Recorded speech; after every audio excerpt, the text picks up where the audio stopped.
Not really surprised, Skip, but for when I look at it, Skip, we really haven't heard much from Cap over the last 3 years. There have been a couple of roundtable discussions about causes. I mean, getting Know Your Rights campaign. I think that's something that he started and thrown a lot of support and money behind. But for me, Skip, it's interesting that this is not sports. This is not football specific, and I don't think this is an indication that he's for or against returning to the NFL. So I don't want to read too much into it. Okay. I think this is an opportunity for him to get his message out to even more, talk to even more high-profile people, get some activists, get some athletes that has a saying that's in his corner for the goal, for the common goal in which he wants to see, and that's equality here in America. So for me, Skip, and still, we're not going to get an opportunity to hear much. He's going to be doing the interviewing. So it's not like he's going to be the interviewee. He's the interviewer. Very good point. So I still don't know how much we're going to be able to deduce or gather from that. But I think they said the subject matter would be prison reform and race. Right, right. So at the end of the day, I think now what people, we still have, we know what Cap is doing off the field.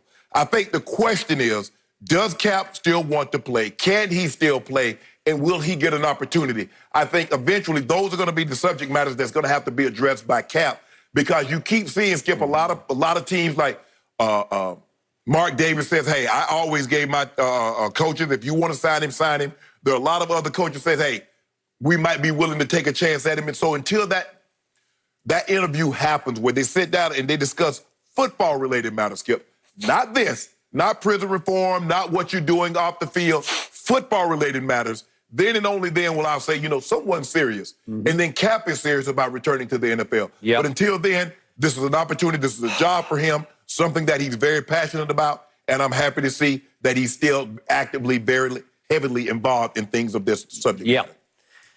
So, for me, this is a start. It's also not a finish to his NFL potential. Correct.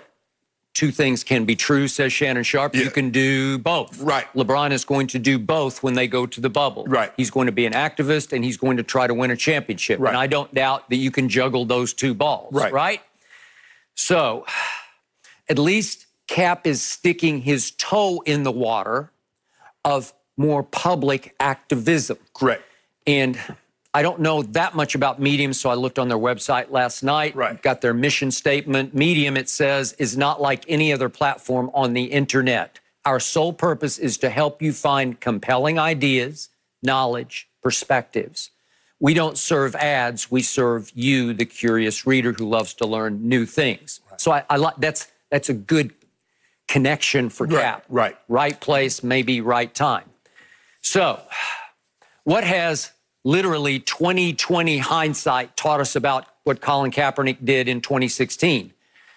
It took all-time guts and courage for a starting quarterback, a franchise quarterback in 2016, way ahead of this curve that we're in right now. This could be glorious curve we're in. For him to say, first, I'm going to sit for the anthem. And if that doesn't work, okay, I'll take a knee for the anthem. Because somebody desperately needs to do something to call attention to this, which is obviously unarmed black men and women being murdered by white cops. And it just kept happening again and again and again and again and again. And he finally said, enough. As a starting quarterback, he risked his livelihood, his future, and he lost it to take that knee. So, as a social/racial justice warrior, he has gone down in history for what he did. It took us 4 years to sort of come to grips with, aha. It took 4 years for many outside the black community to say, aha, he was right. This is what he was, that's it. Okay, to move past God and country, respecting the flag, to you're trying to make a statement. It's because you're part of that flag. It's your country too. But your country is not serving you the way it serves other colors. Okay. So now we get back to what has happened over these 4 years. And I've told you oftentimes on the show, and I'm going to voice it again.